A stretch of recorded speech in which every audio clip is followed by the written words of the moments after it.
In our known universe, there are laws written into the very fabric of existence. These are the unbreakable rules of opposition. Consider ice and light. One is the embodiment of stillness, a crystalline lattice shivering in absolute cold. The other is the pure energy of vibration, the radiant warmth that awakens the world. When they meet, it is not a negotiation. It is a battle. The light melts the ice into nothingness, or the cold consumes the light until it fades. This is the simple, harsh reality of our physical world. Yet, beyond the veil of our perception, in the unseen realms described by the ancient chroniclers, there are truths that defy our logic. It is here that the war between opposites finds its conclusion. The sage Abdurrahman bin Maysara speaks of a celestial paradox, a being whose very form is an impossibility according to the laws of physics. He speaks of a sacred entity, an angel known as Rubiel.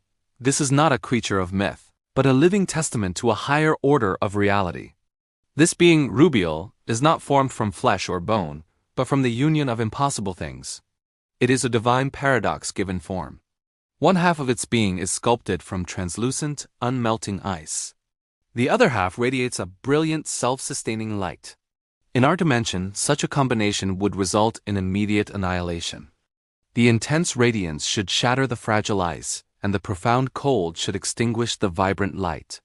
It is a physical contradiction, a cosmic impossibility made manifest. But here, in this higher plane of existence, they do not destroy each other. They coexist in a state the mystics call al-alfa, a deep and sacred harmony. The boundary where ice meets light is not a battlefield, but a serene shore where two oceans merge without a ripple. The light does not melt the ice, nor does the ice chill the light. They are held together, perfectly balanced by a will beyond our comprehension. This celestial miracle serves as a profound reminder. In the hands of the Creator, even the most irreconcilable elements can be unified into a singular, breathtaking whole. This angel's purpose, however, extends beyond its miraculous existence. It is an agent of intercession, its entire being dedicated to a single eternal prayer. This play, recorded in the hallowed halls of Hilyat al-Awliya, echoes through the cosmos, carrying the weight of its paradoxical form. The prayer of Rubiel is not for itself, but for us. With a voice that is both the whisper of falling snow and the hum of pure light, Rubiel prays, "O my Lord, just as you have created harmony between this ice and this light, create that same love and harmony among the hearts of the people." The spiritual logic is as beautiful as it is clear. The impossible union of ice and light is not just a celestial wonder.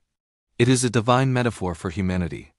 If these elemental opposites can share the same space without destruction, then surely we, with our different minds, our varied temperaments, and our conflicting beliefs can find the grace to coexist in peace.